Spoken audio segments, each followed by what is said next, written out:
Dodge City and in the territory on west, there's just one way to handle the killers and the spoilers, and that's with the U.S. Marshal and the smell of Gunsmoke.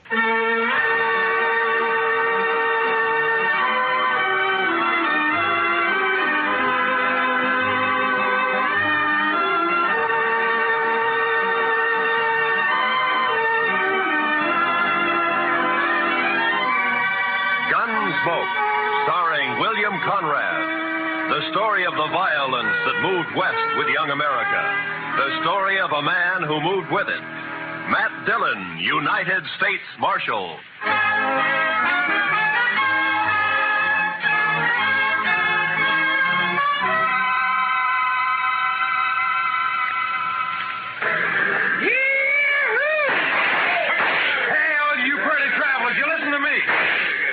You gotta get welcome to Dodge City proper like.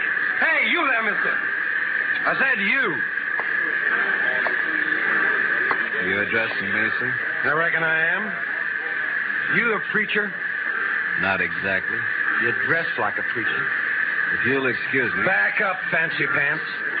You ain't no preacher. I figure on making you dance some for the folks. You think you can hoorah me? Dude, I said dance. Dance or the next shot will take off one of your toes. I don't think I'd like that. Doc, no. All right, Thorne, put up the gun. Marshal, you got a wild and woolly town here. Marshal, you move aside. I'm going to make this grinning dude kick up his heels for us. I'd say that might be quite a trick, Thorne. Unless he's changed a lot since I last met him. Have you, Doc? Not for the good, Matt. I was afraid. You pasty-faced tenderfoot. I said for you... Shut up, Thorne. He's drunk, Doc. He's dead. You just don't know it yet. I'll take it good if you'd meet me later at my office. All right, Matt. To you. Well, that's sure a lot of talk. Now I'm going to shoot that dude's boot heels. Fire one shot and I'll pistol whip you, Thorne. What's that? You're kind of forgetting who's holding a gun, ain't you? Oh!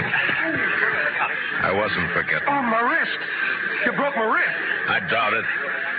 Now let's go to jail. Oh, you can't put me in jail. I'm Thorne Finley. Move. Oh, you wait till I tell Big Jack about this, and I will, too. Do that. He might be grateful to me for saving your neck. You pulled some fool stunts, Thorne, but you've never been closer to dying than just a minute ago. You mean from that fancy pants? Oh, I could handle 6 like him. That makes you a lot of man. I can name a dozen pretty good gun hands who can't handle one of it. What? That's Doc Holliday.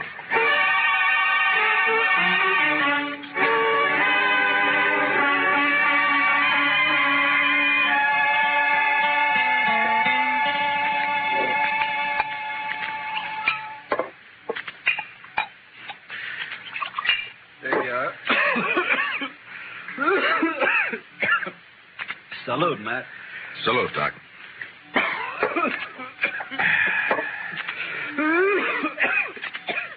That sounds worse, Doc. Yeah, I got orders to go to Arizona. Air's dry there, better for my lungs. Going? Thought I might. Wyatt invited me to visit him. He and Virgil and Morgan of the law down there. Some little mining town called Tombstone. Well, it sounds peaceful anyway. If it isn't, it will be by the time Wyatt Earp gets through. He is the peacemakingest man I ever met outside of you. Matt, who was the tellerhead down at the depot anyway? Oh, Thorne? He's just a spoiled kid. Kid? Couldn't be much younger than you. Sure, but Thorne never grew up. His father has coddled him and protected him and gotten him out of scrapes ever since he was a pup. He's never had to be a man. Not with Big Jack wet nursing him. Big Jack. Big Jack Finley. Oh, you know him? I've heard of him. Well, that figures. He owns about half of Kansas. Star in a box runs more cows than he can count. Swings a lot of weight in Dodge? Yeah, too much. Mr. Dillon? Mr. Dillon, somebody said that Doc Holliday had come into town today and he... Oh, excuse me. It's all right, Chester. Why don't you shake hands with him? Don't mind if I shake with my left hand. It's a kind of habit. Yeah, I know. Mr. Dillon has the same habit. He would. How about dinner tonight, Matt? Sure. How long will you be in Dodge? Not long. Just till I finish a chore. Oh? That, chore have anything to do with Big Jack Finley? Might say so. Gonna kill him.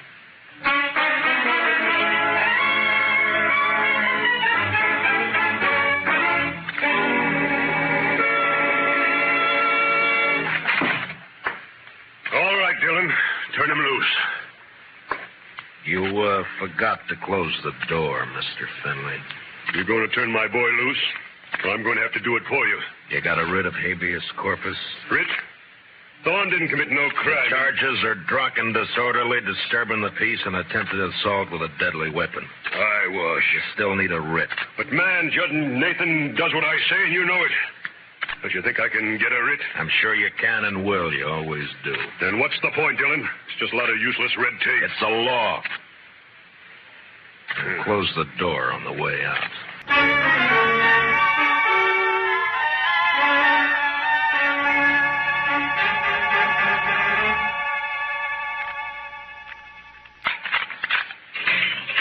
All right, Thorne. Didn't I tell you Big Jack would get me out? When are you going to learn you can't play? Save the speech. The law can't touch a Finley. You ought to get smart, Marshal. Like you? Sure, like me. Hi, Big Jack.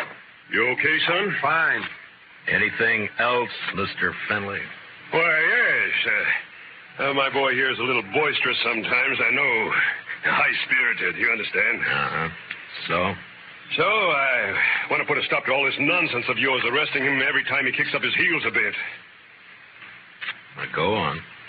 Well, I'm offering you a job. Let's say protecting my interests. $200 a month. And no work, naturally. I see we understand each other perfectly. No work, of course. All I have to do is just shut my eyes whenever Junior here breaks the law, huh? I said we understand each other. There's no need to elaborate on it, Dillon. There's a big need. Only how do I explain to a person like you that some men don't wear a price tag? Huh? How do I explain how I feel about a so-called respectable citizen making the law his private doormat? Hey, you're nothing but the stupid gunman I've always thought you were. I understand you took the part of Doc Holliday against my son. I kept Thorne from committing suicide, yeah. You sided with a notorious killer against an important citizen of this community. Now I'm telling you, Dillon, Holliday, I don't want him in Dodge tomorrow. Doc may be a gunfighter, but he's clear with the law, Finley, and a better man than your son will ever be. What? Why, That hurts, doesn't it? I'm serving notice, Marshal. You run that killer out of Dodge City, or I'll do it myself.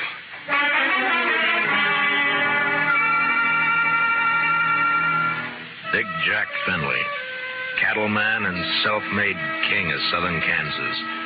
No better or worse than most of the men carving empires out of the West, until love for his son blinded him to the fact that Thorne Finley had gone bad.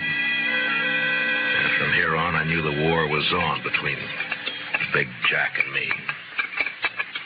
So Big Jack Finley's going to run me out of town, huh? No, unless I do it first. Oh? I do something naughty, Matt? Well, you threatened a man's life. That.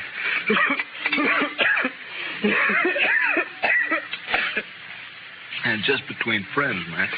Anything else, Doc? Not murder. Murder? I give him an even break. With you, that's still murder. Don't you think you better tell me about it? Mm-hmm. What if I don't tell you? Now, then my job's to warn Finley and try to protect him. You're a tough man to be friends with, Matt. It applies to you, too, doesn't it? Guess maybe it does at that. Didn't realize how I put you on the spot by spouting off my good intentions. Sorry. Forget it. You want to talk to me? All right. Remember a girl named Ruth Davis? Mm-hmm. Died in a riding accident a few months ago. Always wondered if it wasn't suicide. She lost her brother 2 weeks before that. No accident. No suicide. You sure? Sure. You know, Ruth and her brother ran a ranch alone. Mm-hmm. A man started pestering Ruth, and she hated him. The brother kicked the man off the ranch. This fella dragged Gulch Ruth's brother, made it look like a robbery. You have any proof of this? Yeah. Ruth was afraid to go to the law, so she sent a letter to me. Here, read it yourself. She says the man was Finley and says she expects him to try and shut her up for good. Well, that doesn't mean it's Big Jack. I went to see Ruth's folks. They had her belongings. Among them, I found this. Watch chain. Engraved JF on the clasp. Jack Finley. You see why I've got to kill him, Matt? He forced Ruth's horse over that cliff, sure. But do you still think she died accidental? No. But who's responsible is something for a court to decide. Court? With Finley's money and influence, he wouldn't spend 5 days in jail even if he was convicted, which he wouldn't be. He doesn't own the court. Maybe not, but it's still the most powerful man in the state against a dead girl whose only friend is Doc Holliday. How do you think a judge will decide? Doc, I'm going to ask you a favor. Make it one I can give. I got an idea, but you must let me handle it my way. Give the law a chance. All right, Matt, I can wait. Thank you. I'll keep this letter and chain for a while.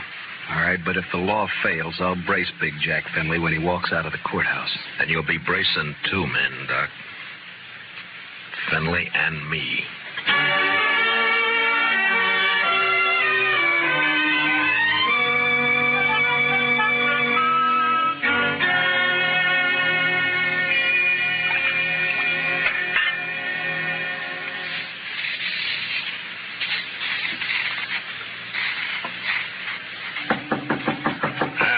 Come in. Morning, Marshal. Looks like it'll be a fine day. Well, you're up kind of early just to bring me a weather report, aren't you, Judge Nathan? Huh? Oh, well, I want to see you. Go right ahead. You mind if I finish shaving? No, please do. Just thought I'd chat with you about the... About the Finleys? Yes. It seems that Big Jack's very upset by your attitude. I'm not surprised. Feels you're a little rough on his boy. I am. But then his boy's a little rough. Yeah. Well, perhaps Thorny is high-spirited, like yesterday. Yesterday he was just plain high. Tell me, Judge Nathan, how do you like being on Finley's payroll? What? You know, you used to be a pretty decent person. Oh, you can't talk to me like... Yes, I can. I'm sending a copy of Thorne's record to the governor. Governor? And with it, I'm sending a list of the writs you've issued to get him out of jail and a copy of the court records. I've only tempered my justice with mercy, that's all. Thorne's been arrested for 18 offenses, convicted of 10, spent no time in jail, and paid a total of $15 in fines. I'd say you've been very merciful. You said you were sending this to the governor. You haven't actually mailed it yet? No. You got an out. Not that I don't feel justified in any decisions I've made, but such a report might cause undue talk at the Capitol. And ruin your political hopes. Well, my conditions are simple. Get off Finley's payroll now. Very well. And give me cooperation from here on, no matter who's involved. Do that and I shelve the report. I'll do it. Mr. Dillon, trouble's a-making. What kind of trouble, Chester? It's Big Jack Finley, Mr. Dillon. He's rounding up his crew at the Alfraganza. They're going to ride Doc Holliday out of town on a rail. Did you cut yourself shaving?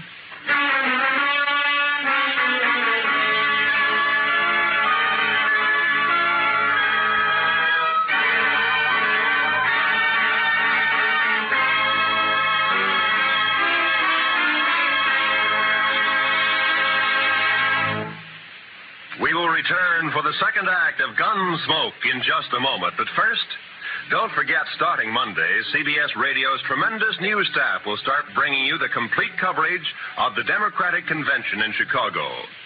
As you found during the Republican Convention, CBS Radio never misses. So starting Monday, stay with CBS Radio all day and evening for the Democratic Convention. Now, the second act of Gunsmoke.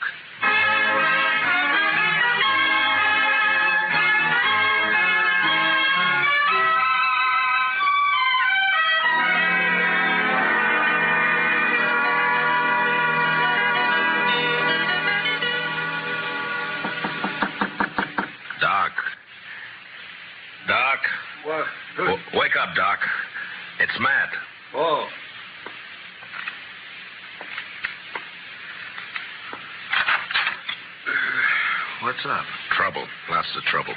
Big Jack Finley's organizing a little citizens committee of his own hand-picked men coming to escort you out of town. On a rail? Yeah, that's the general idea. Here, take a shotgun. Yeah, I'll hide it under the covers, modest-like. Yeah. I'll wait against the wall here. Good. That'll put him in a crossfire. If it comes to that. There's enough of them, we're in a spot. Yeah, likely we are. You're risking your neck to save me some bruises. One I owe you, friend Matt. It's my job. Still one I owe you.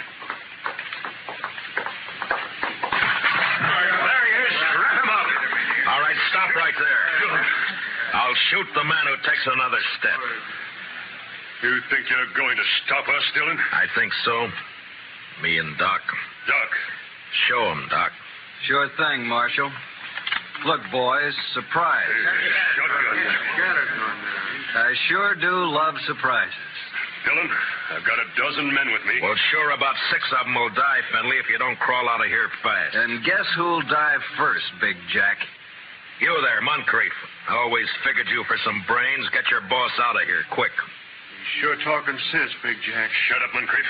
You showing yellow. Oh, but, man, there's nothing here for us to die over. Listen to him, Finley.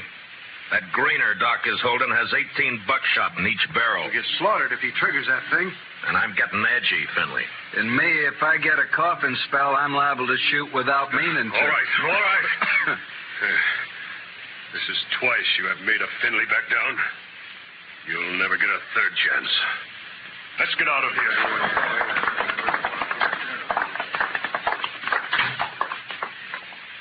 Matt, when you going to arrest him? When I'm ready. Not long. I hope not. Getting impatient to see that man dead.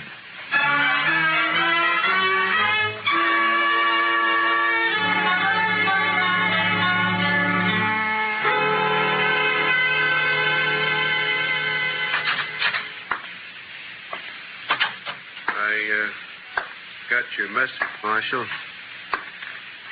I hope it's important. It is, Moncrief. How long you been foreman for Big Jack? 15, 16 years. You know him pretty well. Would he be the kind to kill a girl? No, of course not. Guess he'd kill a man if he got mad enough, but he wouldn't kill no girl, Marshal. Well, I have proof that he did. A girl and her brother, but it doesn't set right. I'm hoping you can help. What's your proof, Marshal? A letter that names Finley as the man. Ruth Davis wrote it before she died. Ruth Davis. And this watch chain was found with her belongings. It's engraved on the back. I know. I was with Big Jack when he bought this chain in Chicago. It was right after his wife died. Big Jack wear it all the time? You rode the right hunch, Marshal. What? Thorne is your man, just like you figure. He had a yen for the Davis girl, but he kept it quiet. Guess he didn't want it known she throwed him over. But the watch chain... Big Jack gave that to Thorne on his 25th birthday. Whole ranch can testify to that. Good. All right, thank you, Moncrief. You, gonna try and arrest Thorne? Why? If Big Jack believes Thorne killed that girl, it'll break his heart. Broke her neck. If he don't believe it, Then? he'll protect Thorne. And, Marshal, there's not enough lawmen in the state of Kansas to make Big Jack give up his son.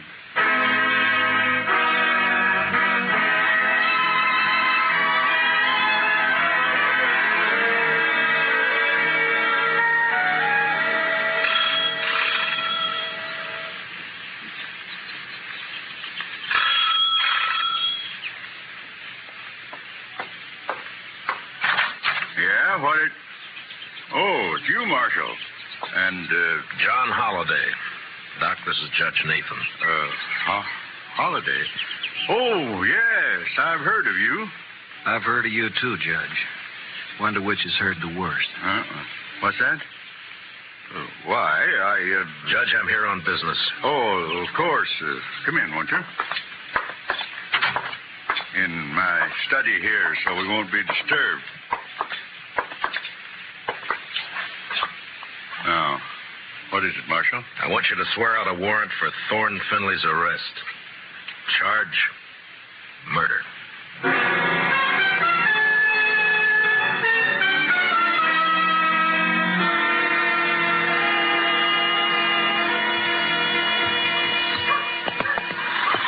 sure you want to go with me, Doc? I'm sure. All right, hold up your right hand. Oh, no, Matt, you wouldn't make me a lawman. If you go as my deputy. I'm not letting you make this a private fight. Yeah, but my friends, if they hear I wore a star... All right, Matt, it's your show. You swear to uphold and enforce the laws of this community, the state of Kansas, and the United States to the best of your ability as deputy marshal, so help you God? All of that? All of that. I swear. Here, pin on this badge. All right, man. You know, I'm feeling this badge is going to cramp my style something terrible.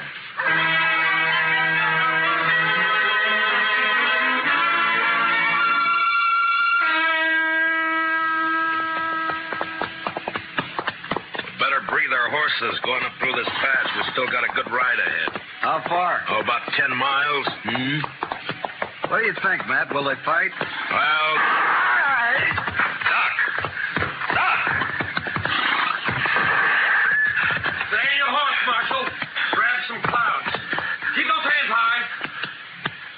Queen's on the other side of the pass behind you.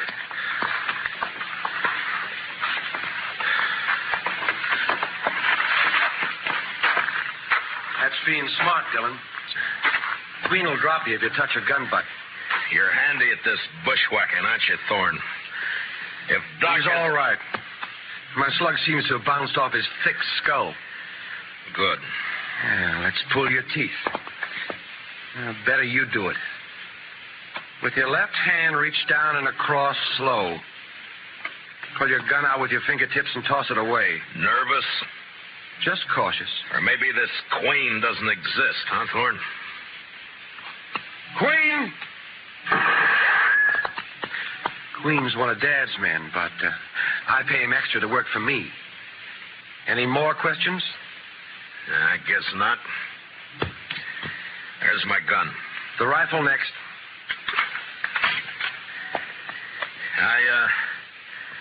I got a penknife in my pants pocket. You know why Holiday came to Dodge? Yeah. Yeah, I guess you do. You wouldn't be riding with him. Well, he's not going to tell any stories to my dad or anyone else. You can't kill us, you stupid... Not planning on killing you. And what have you got planned? Queen's kind of a magician. He's going to make Holiday just disappear. Folks won't care much about one of his kind. I would. I'd care so much I'd hang you for it. No, with Holiday gone, it's your word against mine. And you won't be able to prove a thing, Dillon. You sure of that? I'm sure. Otherwise, I'd take care of you along with Holiday. Now get on and start walking back to town.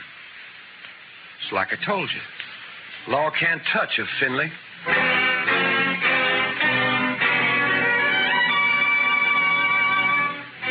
It was no time for heroics, so I walked. When I reached a turn, I cut back through the rocks, but it was too late. They were gone. And with them, the horses, guns, and Doc Holliday.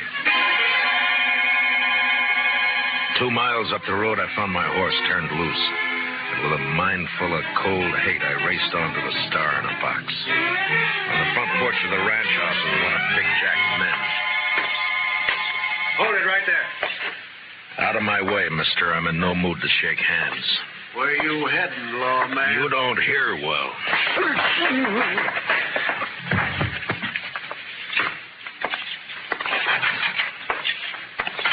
Dillon. Where's Holiday? How should I know? Get off my ranch. And where's that prize son of yours? What? Trot him out. I want him. Do you now? What on earth for? Thorne, put that gun away. Oh, no. This is just in case the marshal loses his temper. I've lost it, Junior. Sure. Dillon, I've had all I'm going to stand from you. You just think you have. Where's Holiday, Thorne? Where'd Queen take him? Holiday? Why, I haven't the faintest idea. Where is Queen, Dad? The riding fence line, but... See, Marshal, we don't know where your friend is. You're under arrest, Thorne. What's that? Ask him to show the warrant. Here. Read it, Finley. What? Oh, no. No, that's not possible. The judge wouldn't issue a warrant without proof. He has proof, Thorne. This is a lie. Thorne couldn't be guilty of murder. No. Take a look at his face. Son. Daddy's trying to frame me. Don't let him get away with this. No, I won't. I won't. Get out, Dillon. Man, open your eyes. This is not going to help You heard me. I don't believe you, your warrant, or your proof. I believe my son. So get off this ranch. Get out of the state. You let me see you again, so help me, I'll kill you myself. Forget me. You're bucking the law. You I can't make my own law. So do I. Doc Holliday. But you're supposed to be dead. Queen was supposed He's to... the one who's dead. I carry a knife in my boot just for men like him. Thorne, God help me. You are guilty. He sure is. And if he knows any prayers, he'd better get them over with. No, Doc. He goes back with us as our prisoner. You're wrong, Marshal. I'll take care of my son. Dad, no. You rotten, lying, murderous pup. Please don't, I Dad. should have strangled you Stay in away the from me. cradle when you were... Stay away, I'll shoot. I'll shoot you all. Finley, look out! I threw myself at Finley, and both of us hit the floor, rolling away from Thorne as he raised his gun to fire. Then in the doorway, the blood-stained, terrible figure of Doc Holliday went into action. His pale hands blurred over his holster. Ruth Thorne.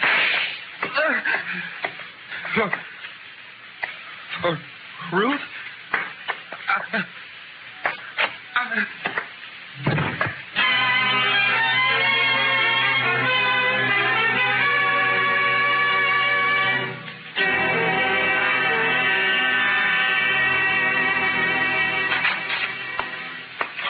Stage's ready to leave, Miss Holliday. Thanks, Chester. You sure you want to stay around a while, Doc? Yeah, we're good friends, Matt, but you're a peace officer. I guess I'm not a very peaceful man. You could be, Doc. No, I'm not going to change, and you shouldn't. Law needs men like you. No, if I stayed, there's too good a chance I might cross you. Yeah? Then I'd have to meet you over gun barrels, and it's one thing I'm afraid of. So long, Matt.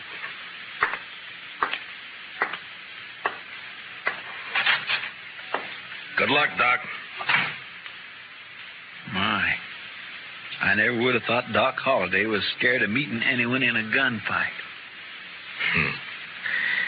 You don't understand, Chester. Doc's afraid because he might beat me.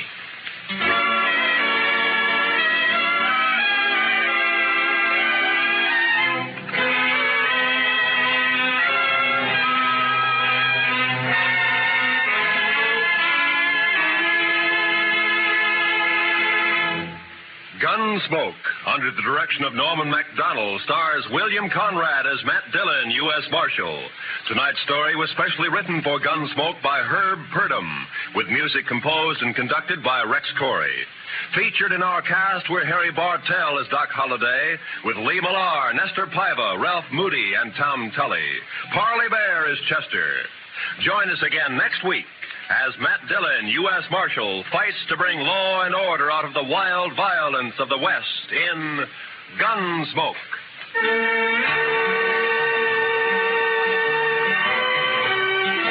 Sunday evenings, we invite you to join lovely Doris Day, Spring Byington playing a December Bride, and Audrey Totter as Millie. They're here on most of these same CBS radio stations. This is Roy Rowan speaking. This is the CBS Radio Network.